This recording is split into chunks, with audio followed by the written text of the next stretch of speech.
ଦେଖନ୍ତୁ ହଦଗଡ଼ର ସନ୍ଧ୍ୟାବେଳର ଦୃଶ୍ୟ। ଆମେ ହଦଗଡ଼ ବର୍ତ୍ତମାନ ଯାଉଛୁ। ବର୍ତ୍ତମାନ ଷେଣ୍ଢ ଭାଇ ବି ଆମ ସହିତ ଯାଉଛନ୍ତି। ଷେଣ୍ଢର କେତେ ବଡ଼ ଗୁଆଟେ ଦେଖନ୍ତୁ। ଷେଣ୍ଢ ରୋମାଞ୍ଚ କରିବା ମୋଡ଼ରେ ଅଛନ୍ତି ବର୍ତ୍ତମାନ।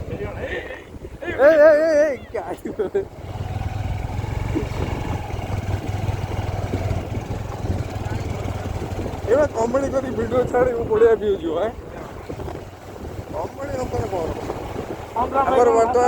ଆମର ବର୍ତ୍ତମାନ ଧର୍ମା ଭାଇ ଗାଡ଼ି ଚଲାଉଛନ୍ତି। ତାଙ୍କ ଏକ୍ସପିରିଏନ୍ସରୁ ଜାଣିପାରୁଥିବେ କେତେ ବଢ଼ିଆ ଡ୍ରାଇଭର ସିଏ। ଦେଖୁ ନା ତାକୁ ସବୁବେଳେ ତାକୁ ଦେଖତେ ପାଉଛୁ। ଆମେ ଦେଖନ୍ତୁ ବର୍ତ୍ତମାନ ହଦଗଡ଼ ଯିବା ପାଇଁ ଆଉ କିଛି ସମୟ ବର୍ତ୍ତମାନ ବହୁତ ମାନେ ବାକି ଅଛି। ଆଉ ଆମର ବୋକା ଚୁନା ସାଙ୍ଗମାନେ କ'ଣ କରିଛନ୍ତି, ସେମାନେ ଆଗ ଭଡ଼ା ମାର୍କେଟ ନ ଦେଇକି ଆସିକି ଆନ୍ଦପୁର ବାଟେ ଯାଇକି ମରେଇ ଗାଁ ଦେଇକି ମରେଇତେ ଯାଇଛୁ। ସେ ବର୍ତ୍ତମାନ ମରେଇକି ଆସି ଆମେ ସରେଇକି ବାହାରିଛୁ। କେତେ ବଢ଼ିଆ ଭିଉ ଦେଖିପାରୁଥିବେ। ଯଦି ଆପଣମାନଙ୍କୁ ଟାଇମ୍ ମିଳୁଛି ଏଇଭଳିଆ ଜାଗା ଉପରେ ଫୋକସ୍ ଦିଅନ୍ତୁ। ଜଙ୍ଗଲ ଏରିଆ ବୁଲନ୍ତୁ। ଅମ୍ଳଜାନ ପୁରା ପିଓର ଅମ୍ଳଜାନ ଆମକୁ ପାଇବେ, ଅକ୍ସିଜେନ୍ ପାଇବେ। ଧରବା ଖାଲ ନାଇଁ ଗାଡ଼ି ପଡ଼ିଲା କିଛି ଅସୁବିଧା ନାହିଁ, କିନ୍ତୁ ଆମ ଗୁଆଟା ମାଡ଼ ନ ହବ। ହଁ ସେଟା ତେଲ ଖାଇବ ଟିକେ, ବୁଝିଲ ନା, ତେଲ ଟିକେ ପଡ଼ିବ। ବର୍ତ୍ତମାନ ଦେଖିପାରୁଥିବେ ଆମର ଗୋଟେ ହମ୍ସ ଆସିଗଲା। ଏଠି ଗୁଆ ଛେଚି ହେବାର ଚାନ୍ସ ଅଛି। ଚାଲ ଚାଲ ଚାଲ।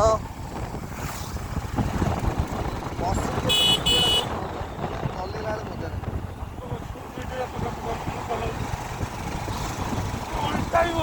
ବର୍ତ୍ତମାନ ଦେଖନ୍ତୁ ମାନେ ଜାଗା କେତେ ବଢ଼ିଆ ଲାଗୁଛି। ଆମ ସେପଟେ ଧାନ କଟା ସରିଲାଣି, କିନ୍ତୁ ଏପଟେ ଧାନ କଟା ହେଇନି ଏପର୍ଯ୍ୟନ୍ତ। ଆଉ କ'ଣ ଦେଖିପାରୁଥିବେ? ଆଉ ଦେଖନ୍ତୁ ପାହାଡ଼ ପାଖି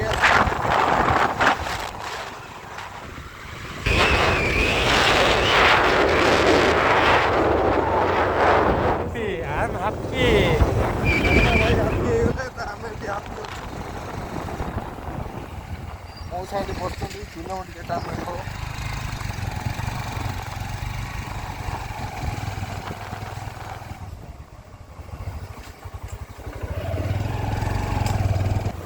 ବର୍ତ୍ତମାନ ଦେଖିପାରୁଥିବେ ମାଉସୀ ତାଙ୍କର ଘର ପାଇଁ ପାଣି ଆଣୁଛନ୍ତି। ଆପଣ ଯଦି ପାଣି ପିଇବାକୁ ଚାହୁଁଛନ୍ତି ତାଙ୍କୁ ଅର୍ଡ଼ର କରିପାରିବେ। ପାଣି ଭଲ ନା, କିନ୍ତୁ ଆମ ଭଳିଆ କ୍ଲିଅର ପାଣି ଏପଟେ ନାହିଁ, ବୁଝିଲେ। ଖାରୁଆ ରହିଛି। ଗୋଟେ ଛୋଟିଆ ହାଟ ଗୋଟେ ଅଛି ଦେଖନ୍ତୁ। କିନ୍ତୁ ଆମ ରେଟ୍ କିଛି ଏପଟ ସେପଟ ନାହିଁ, ସବୁ ସେମ୍ ରେଟ୍। ଖାଲି କେଉଁଠି 19 ବୁଧବାର। ଆପଣ ଦେଖିପାରୁଥିବେ ଗାଁର ପରିବେଶ କେତେ ବଢ଼ିଆ ଲାଗୁଛି। ପାଟିକନା ଆମେ ଏଠି ଭିଡ଼ିଓ ଟପିକ୍ର ଆସିଲା ବେଳେ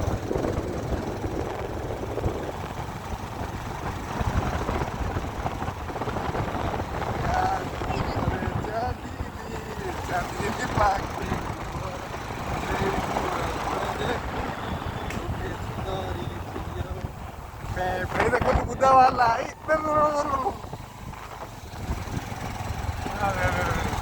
ହେଲାନି ଛେଳି କୁଆଡ଼େ ନେଇ ଯାଉଛି ପୁଅ।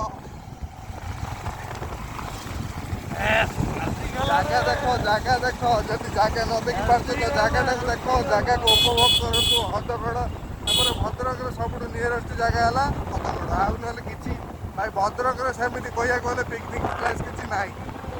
ଭଦ୍ରକର ଗୋଟିଏ ଜାଗା ପାଇଁ ପ୍ରସିଦ୍ଧ, ସିଏ ହେଲା ବାବା ଆରଡ଼ି। ନହେଲେ ଆଉ କିଛି ଭଦ୍ରକରେ ନାହିଁ। ଠିକ୍ ନା ଭୁଲ?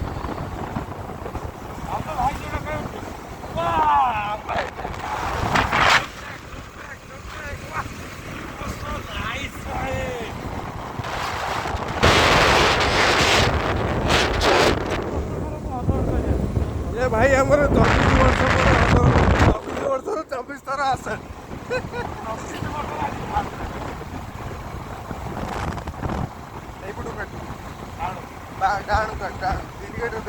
ଆଗରେ ଦେଖିପାରୁଥିବେ ଜଙ୍ଗଲି ଗଞ୍ଜା ଫିଷ୍ଟ କରିବା ପାଇଁ ମସ୍ତି, କିନ୍ତୁ ଏପଟିଆ ଲୋକ ଦେବେନି। ପଇସା ଦେବେ ନା କ'ଣ ମାଗଣା ଦେବେ?